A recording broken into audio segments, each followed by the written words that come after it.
Happy Sabbath, boys and girls. It's so good to see you. Well, boys and girls, I have a question for you before we start our story. Think about this.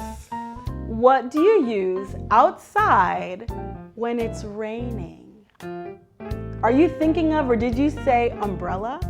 Of course, that's exactly what we use outside when the rain starts falling. We put up our umbrellas and it protects us from the rain. Well, in our story today, our story contains a big storm. So think about maybe a time that you were outside and the sky got dark. Maybe you heard the thunder start to roll and you knew, or someone told you, hey, let's get inside before the storm comes.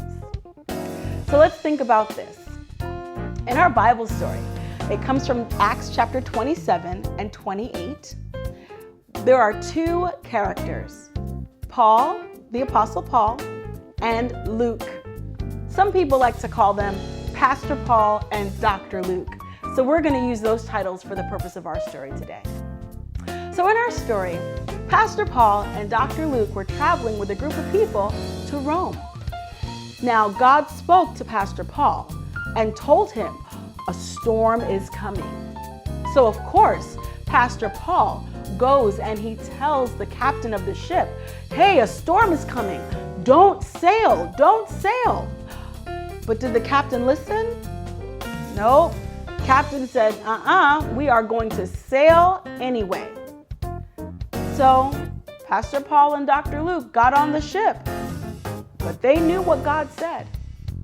So they sailed, and of course, just as God said, the sky got dark, lightning started to crash, thunder started to roll, the ship was very rocky, the sea was very choppy, and it was pretty scary, boys and girls.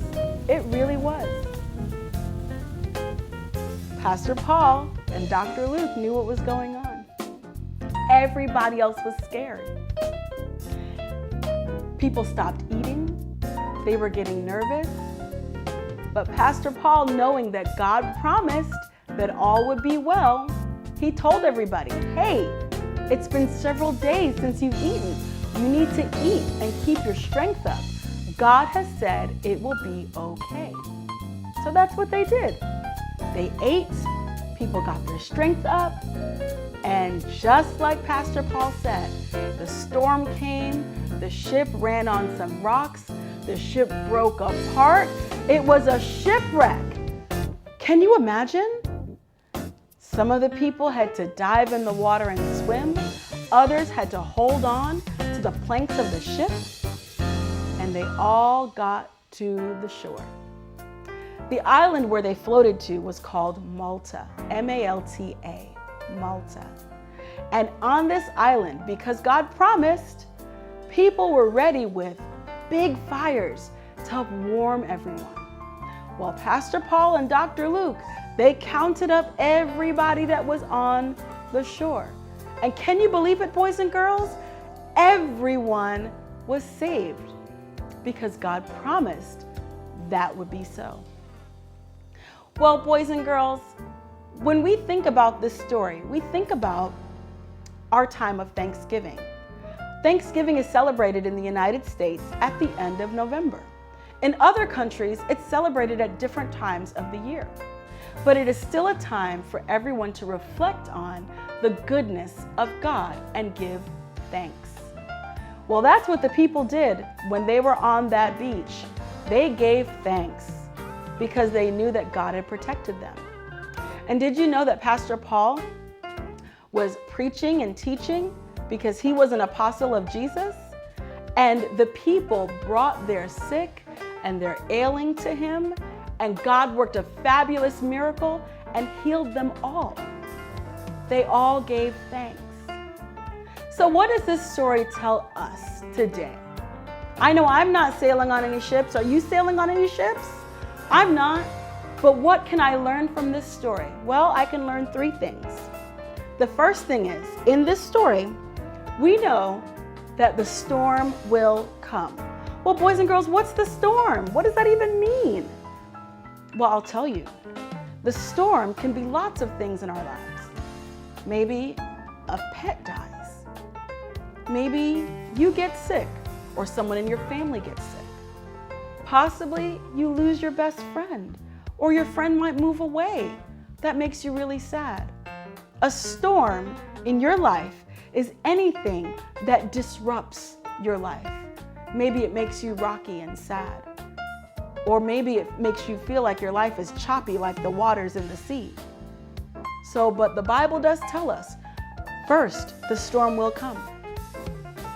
But the Bible also says, the ship will sink. What does that mean? Well, it could mean that things get to be really, really difficult. And who knows, you might cry, maybe other people in your family might cry, but there's a third part of this story that's really important. Are you listening? The really important part is, God said, you will be all right. Isn't that wonderful, boys and girls? The storm will come. The ship will sink.